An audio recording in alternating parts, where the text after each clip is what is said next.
Sir Tatiparthi Chandrasekhar గారు, Mudragada Padmanabham senior రాజకీయ నాయకుడిగా, అందులో ప్రత్యేకించి ఇప్పుడు వైఎస్ఆర్సీపీకి ఆయన సేవలు కూడా అందిస్తున్న సమయంలో ఆయన హఠాత్ మరణం ఏమనిపిస్తుంది, ఏం చెబుతారు ఆయన రాజకీయ అనుభవం మీద?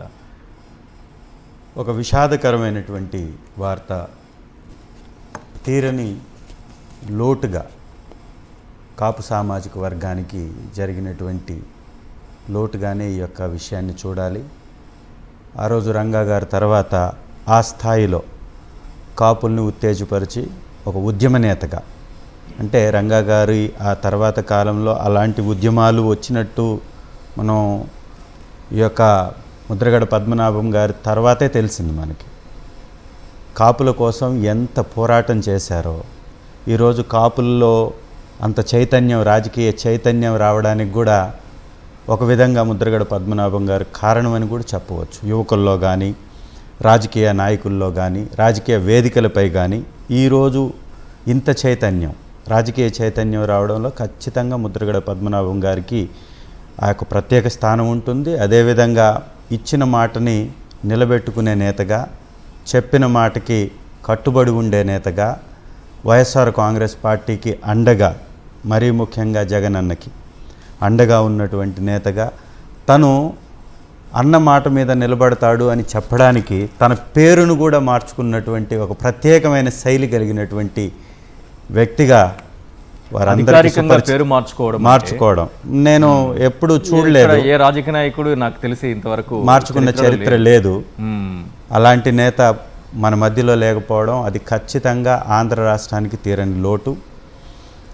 శ్రీ జగన్మోహన్ రెడ్డి గారు వారిని కలవడానికి సింధు హాస్పిటల్కి రావడానికి సిద్ధమై డేట్ కూడా ప్రకటించడం జరిగింది గతంలో, ఈ నెలలోనే. అయితే కుటుంబ సభ్యులు అంతా బాగానే ఉంది, ఆరోగ్యం కుదుట పడింది, మీరు ఇక్కడికి రావడం వలన కొంత అసౌకర్యం కలిగేటటువంటి అవకాశం ఉంటుంది అక్కడ హాస్పిటల్లో అన్నట్టుగా వారే రిక్వెస్ట్ చేసి, వారి రిక్వెస్ట్ మేరకే శ్రీ జగన్మోహన్ రెడ్డి గారు ఆగారు. అదర్వైజ్ వచ్చి వారిని పరామర్శించి పలకరించి వెళ్ళాలని స్కెడ్యూల్ కూడా రిలీజ్ చేసినటువంటి పరిస్థితి. సో ఇవాళ వారు మన మధ్య లేకపోవడం ఖచ్చితంగా రాజకీయంగానే కాదు, కాపు సామాజిక వర్గానికి కూడా తీరని లోటుగా మనం ఖచ్చితంగా చూడాలి. 4 సార్లు ఎమ్మెల్యే, 4 సార్లు ఒకే ప్రాంతం నుంచి ఎమ్మెల్యే, ఎంపీ, 2 సార్లు మంత్రి అయినా కానీ ఎంత గొప్పగా ప్రజలతో మమేకమవుతారో, ఎంత సింపుల్గా వారి జీవితాన్ని గడిపారో, వారి కుటుంబంని చంద్రబాబు నాయుడు గారు ఎంత ఏడిపించినా కన్నీళ్ళు కూడా పెట్టుకున్నారు. ఒక సందర్భంలో నా కోడల్ని ఈ విధంగా మాట్లాడిచ్చారు చంద్రబాబు నాయుడు గారు అని అన్నప్పుడు కూడా తన భాషలో కానీ, తన వ్యవహారంలో కానీ ఆ హుందాతనం ఎక్కడా తగ్గలేదు. తను బాధపడ్డాడు, కళ్ళనీళ్లు పెట్టుకున్నాడు.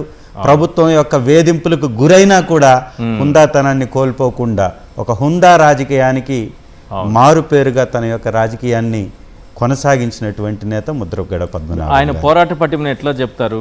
నేటి యువతకు ఎట్లాంటి స్ఫూర్తి నింపుతారని అనుకోవచ్చు? ఆయన కాపు ఉద్యమం కోసం చేసిన పోరాటం మామూలు పోరాటం కాదు. ఆయన ఎదుర్కొన్న కష్టాలు, అవమానాలు, అవహేళనలు, కుటుంబ సభ్యులను కూడా జుట్టుపట్టి రోడ్డుకిడ్చి కొట్టినటువంటి సందర్భం. ఈరోజు డిప్యూటీ ముఖ్యమంత్రిగా కాపులకు అవకాశం వచ్చిందంటే అది వైఎస్ఆర్ కాంగ్రెస్ పార్టీలో కావచ్చు, నేడు తెలుగుదేశం పార్టీలో కావచ్చు, ఖచ్చితంగా అది ముద్రగడ పద్మనాభం గారు వారు చేసినటువంటి త్యాగం, వారి పోరాట ఫలితమే అనేది మాత్రం చెప్పక తప్పదు. ఏదన్నా సాధించాలంటే పట్టుదల ఉండాలి, కఠోరమైనటువంటి ఉద్యమ పట్టుదల ఉండాలి అని నేర్పించినటువంటి వ్యక్తి ముద్రగడ పద్మనాభం గారు. నేటి తరానికి ఒక స్ఫూర్తి ప్రదాతగా వారిని మనం చూడాలి ఖచ్చితంగా. ఎందుకంటే ఏదైనా సాధించాలంటే పట్టుదల ఉండాలి, దాని మీద చిత్తశుద్ధి ఉండాలి, సాధించాలనేటటువంటి పట్టుదల ఉండాలి. అవన్నీ వారిలో చూసాం కాబట్టి ఇవాళ కాపు సామాజిక వర్గంలో అత్యంత రాజకీయ చైతన్యం వచ్చిందని కూడా మనం చెప్పొచ్చు. యువత ఈ రాజకీయాల్లోకి రావాలనుకునేటటువంటి యువతకి ఆయన ఎలా స్ఫూర్తి నింపుతారు అనుకుంటున్నారు? అదే వారి జాతి కోసం వారు పడ్డటువంటి తపన, వారి జాతిలో కోల్పోతున్నటువంటి అవకాశాలను మళ్ళీ జాతికి తగ్గించడానికి తను చేసినటువంటి పోరాటాన్ని ఖచ్చితంగా స్ఫూర్తిగా తీసుకొని యువతకు ముందుకు నడవాల్సినటువంటి అవసరం ఉంది. కానీ ఒకటి మాత్రం మనం ఈ సందర్భంగా మాట్లాడుకోక తప్పదు, అదే కాపు సామాజిక వర్గం నుంచి ఈరోజు ముఖ్యమంత్రిగా ఉన్నటువంటి పవన్ కళ్యాణ్ గారు, ఉప ముఖ్యమంత్రిగా ఉప ముఖ్యమంత్రిగా ఉన్నటువంటి పవన్ కళ్యాణ్ గారు ఇంతటి ఉద్యమాన్ని నడిపించినటువంటి వ్యక్తిగా ముద్రగడ పద్మనాభం గారికి ఏ రోజు గౌరవంగా ఉచ్చరించినటువంటి పరిస్థితి కూడా లేదు.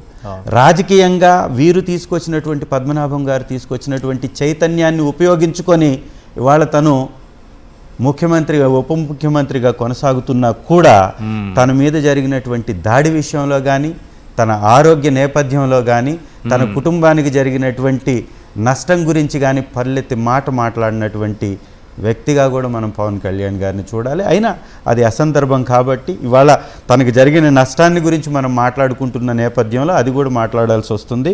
ఖచ్చితంగా మనం ముద్రగడ పద్మనాభం గారిని, చిరంజీవి గారు, దాసనారాయణరావు గారు వీళ్ళందరూ మద్దతిచ్చి ముద్రగడ కోసం ఆ ఉద్యమంలో పాల్గొనడానికి కూడా సిద్ధమైనటువంటి సందర్భాన్ని చూసాం. కరెక్ట్. వారు ఆ రోజు నిలబడ్డారు. ఆ రోజు కూడా పవన్ కళ్యాణ్ గారు సపోర్ట్ చేయలేదు. ఎప్పుడు లేదు ఎన్నడూ లేదు. ఇంకా రెచ్చగొట్టి వారిని కించపరచడానికి తన యొక్క నాయకుల్ని రెచ్చగొట్టిన సందర్భాలు కూడా మనం గమనించాం. వైఎస్ఆర్ కాంగ్రెస్ పార్టీలో ఉన్నటువంటి కాపు నేతలను ఉద్దేశించి తను మాట్లాడుతున్నటువంటి తీరును కూడా ఒకసారి గమనించండి. ఒక మాజీ మంత్రిగా చేసినటువంటి వ్యక్తి ఇంటిపై దాడి జరిగితే కూడా మాట్లాడినటువంటి సందర్భం మరొకటి ఉంది. పద్మనాభం గారితో పాటు అంబటి రాంబాబు గారి ఇంటి మీద జరిగినటువంటి దాడి విషయంలో కూడా తన స్పందన ఎలా ఉందో మీరు గమనించారు. ఇవాళ ఈ రాష్ట్రంలో జరుగుతున్నటువంటి ప్రతి అంశం మీద తన స్వార్థంగానే స్పందిస్తారు తప్ప మానవతా దృక్పథంతో స్పందించట్లేదనేది ప్రజలందరూ గమనిస్తున్నారు. ఈరోజు మన మధ్యలో ముద్రగడ పద్మనాభం గారు లేకపోవడం అనేది రాజకీయంగా అదేవిధంగా సామాజికంగా కూడా మనందరికీ తీరని లోటని మాత్రం ఖచ్చితంగా చెప్పక తప్పదు. రైట్. నాగమల్లేశ్వరి గారు, వారి కుటుంబానికి అదేవిధంగా వారి ఆత్మకు కూడా శాంతి కలగాలని, వారి కుటుంబానికి కూడా వైఎస్ఆర్ కాంగ్రెస్ పార్టీ అండగా ఉంటుందని తెలియజేస్తూ, వారి యొక్క రేపు జరిగేటటువంటి కార్యక్రమాలు ఆ విషయాల్లో కూడా ఇంకా కొంత స్పష్టత వస్తుంది కాబట్టి ఆ తర్వాత మేము కూడా పాల్పంచుకునేటటువంటి అవకాశం ఉంటుంది.